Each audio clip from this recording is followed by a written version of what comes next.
Alistair Scott. Thank you, Mr. Speaker. Well, while Nick Karako might be looking for his lost luggage, the Labor Party continues to carry around their old baggage. They have not adapted. They continue to live in the past, no new ideas, and any new ideas are shot from the hip. In fact, some of the rhetoric, the speeches that we hear from the opposition across all three opposition parties, one wonders what country they're living in, because they continue to talk the place down. They continue to say New Zealand is doing so bad. There are so many bad things happening here. Things are miserable, woeful. But the opposite is true.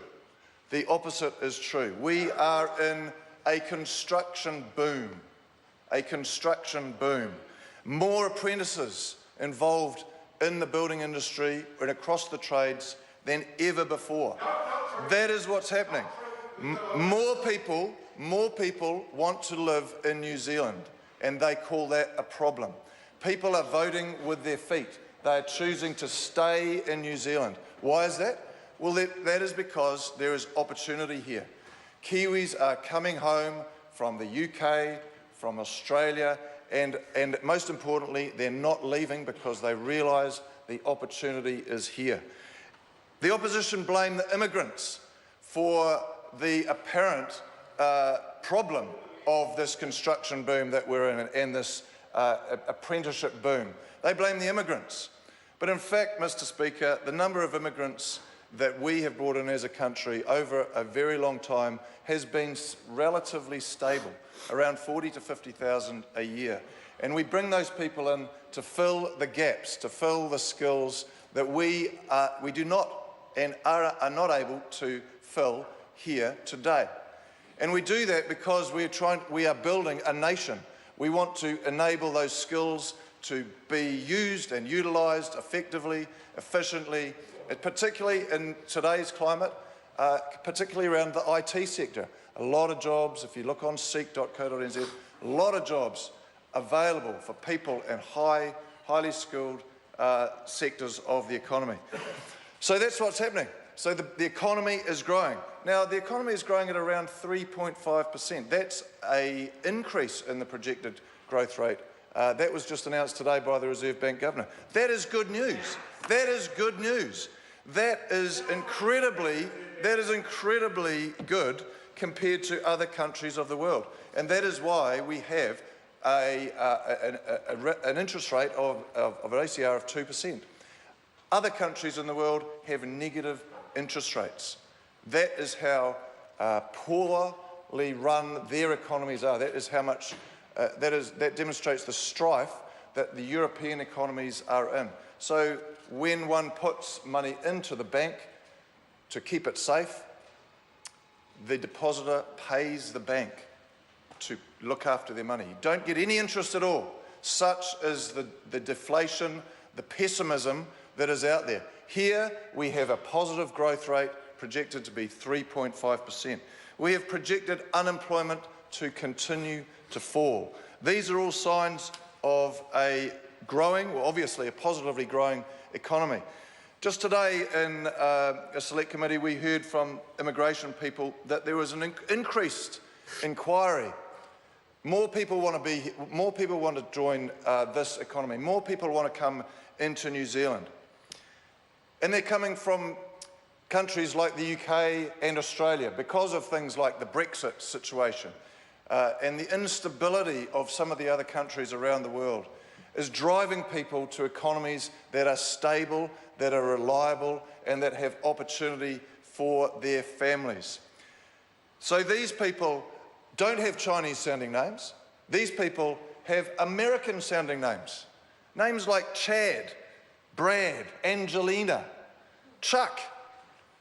Now, is that a problem? Is that a problem for the opposition? Will that be a problem for Phil Twyford? Perhaps it might be. No, well, you might develop a policy around that, Mr. Robertson. So American-sounding names may not be accepted here based on a shoot-from-the-hip policy derived from the Labor Party.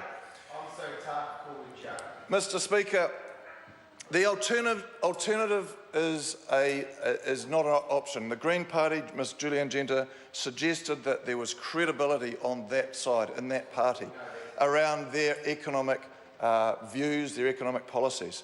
But then her co-leader wants to halve the value of houses in Auckland. Halve the value of houses in Auckland. That is and how she's going to do that wasn't explained, but that's the end game. And of course, the brother, that's the sister, the brother in the partnership, or what can we call the relationship nowadays? The green-red, what is the relationship now described as? Is it a relationship still? But Labour Party does not support that policy, and rightly so. It's ludicrous. So when Julian Genter suggests that they have credible economic policies on that side of the House, unfortunately, the proof is in the pudding, and they do not. Then we had Ron Mark. Well, that was an interesting contribution. That was an interesting contribution. I could only describe his contribution as qua-quaversal. Qua-quaversal. Now, just to help you, that means he's going off from the centre in all directions, meaning nothing, saying little, but aiming as shotgun approach, hoping to stick something somewhere. And of course, those policies, the closed-door policies, the anti-immigration policies, the anti-growth, the anti-Chinese, the anti-free trade, the no, no, no party is what makes that party lack credibility, lack aspiration, and is another example of a party living in the past. No aspirations, no aspirational goals for Kiwis to aspire to. So, Mr. Speaker, as the Minister said earlier, this government is careful about how they spend taxpayers' money. Careful how we spend taxpayers' money, because the opposition don't consider whose money they are responsible for. So, for example, Grant Robertson's 100,000 house program, 10,000, let's say 10,000 houses a year. That's $5 billion of taxpayers' money. Even if he was able to recycle that at $500,000, let's say, a house, that's a lot of money. That's a big amount of money, and he forgets that the taxpayer is going to have to pay for it. Where are those houses going to be built? Well, there's going to be thousands of rugby fields compulsorily acquired by Andrew Little, because that's what he said would happen. He would compulsorily acquire private property to fulfil his dream of being the largest house building company in the country. And realistically, what's going to happen when Mr. Little turns up to the auction sites, bidding for land to build his houses under his design and his colour schemes? And who is he going to compete with? Who is he going to compete with? He is going to be competing with first home buyers. He's going to be competing with people who are in the queue waiting and bidding for a property. And he's going to simply put the demand, increased demand for housing. And that we understand that increased demand can only do one thing, and that is put prices up. The housing ripple effect is affecting the Wairarapa. It is affecting provincial New Zealand. It's enabling people to be in jobs. It's creating confidence in the regions. People are being building with more sparkies, plumbers, construction. Pre-Cut Solutions is an example of a business in the Wairarapa that is doing very well, exporting pre-cut solutions, framing from the Wairarapa to Auckland. This is an example of how provincial New Zealand is doing well under the confidence and the stability of this government. Software companies in the Wairarapa exporting throughout the world.